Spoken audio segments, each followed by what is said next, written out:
हमारा पाठ शुरू है सपूत।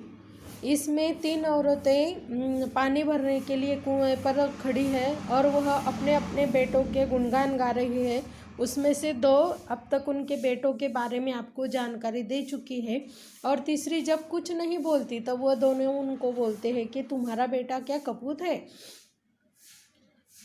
तभी वह नहीं कहती है, बहन तुम चुप क्यों हो, लगता है तुम्हारा लड़का कपूत निकला।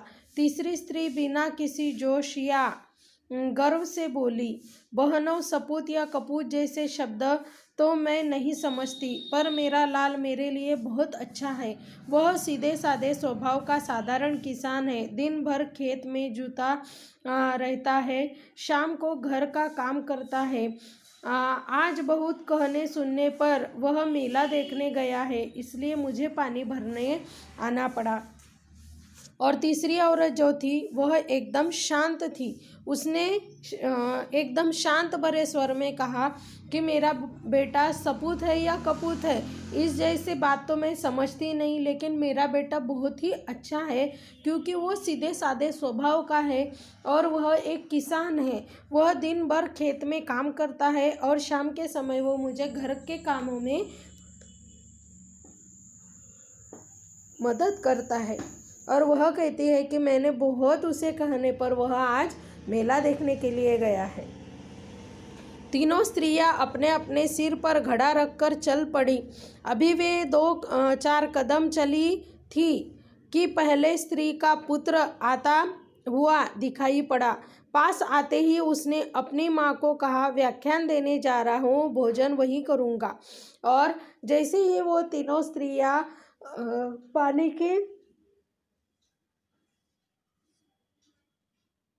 पानी के घड़े लेकर चल पड़ी, तभी पहली स्त्री का पुत्र वहां पर आया और उसने कहा कि मैं व्याख्यान देने जा रहा हूँ, भोजन वही करूँगा। यह कहकर वह चला गया। तभी दूसरी स्त्री का पहलवान पुत्र भी आता हुआ दिखा। वह मतवाले हाथी की तरह झूम रहा था। और तभी क्या हुआ, दूसरी स्त्री का भी पहलवान पुत्र था, वह उनके पास आया और वह उसकी चाल ऐसे थी मानो मतवाला हाथी झूम रहा हो। उसने अपनी माँ से कहा, माँ आज दंगल में मैंने एक नामी पहलवान को बुरी तरह पछाड़ा। पानी लेकर जल्दी घर पहुंचना, मुझे जोर से भूख लगी है। और वह कहता है कि तुम जल्दी से घर आ जाओ क्योंकि मैंने दंगल में एक पहलवान को बुरी तरह पछाड़ा है और मुझे बहुत ही भूख लगी है। अंत में तीसरी स्त्री का पुत्र भी आ पहुंचा। वह बड़ा ही सीधा साधा था और अंत में तीसरी स्त्री का पुत्र भी आ गया और वह एकदम सीधा साधा था। आते ही उसने अपने माँ के सिर से घड़ा उतारकर अपने सिर पर रख लिया और बोला, माँ तुम क्यों पानी भरने चली आई, मैं तो आ ही रहा था। माँ से घड़ा लेकर वह उत्साह के साथ घर की ओर चल पड़ा। और अंत में जब तीसरी स्त्री का पुत्र आया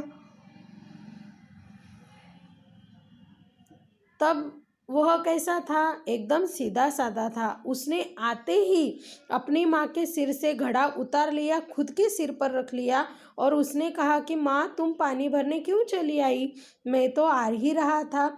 यह देखकर दोनों स्त्रियों का सिर संकोच से झुक गया।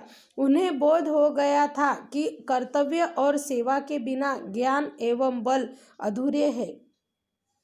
वे समझ गए कि सपूत तो तीसरी स्त्री का ही बेटा है। और उन दोनों स्त्रियों को बहुत संकोच हुआ और संकोच से उनकी सर झुक गया। क्योंकि अगर आपके पास बहुत सारा ज्ञान हो, बल हो, लेकिन आपके पास कर्तव्य वृत्ति और सेवा ना हो तो वह ज्ञान और बल कुछ भी काम नहीं देते। अगर आप में बल है तो आप सभी की मदद करो, अगर आप में बुद्धि है तो आप ज्ञान बांटो, ज्ञान का घमंड मत करो। और कर्तव्य और सेवा दोनों ही आप में ओत-प्रोत भरी होनी चाहिए। अपने माता पिता के प्रति जो कर्तव्य है वह आपको करना ही चाहिए, क्योंकि माता पिता अपने कर्तव्य निभाते हैं तो आपको उनकी सेवा करनी चाहिए। छोटे भाई बहन हो, उनको आपका कर्तव्य है कि उन्हें संभालना, उनको अच्छी आदतें देना। इससे यह पता चलता है, इस कथा से हमें क्या बोध मिलता है? कर्तव्य और सेवा के बिना ज्ञान और बल अधूरे होते हैं।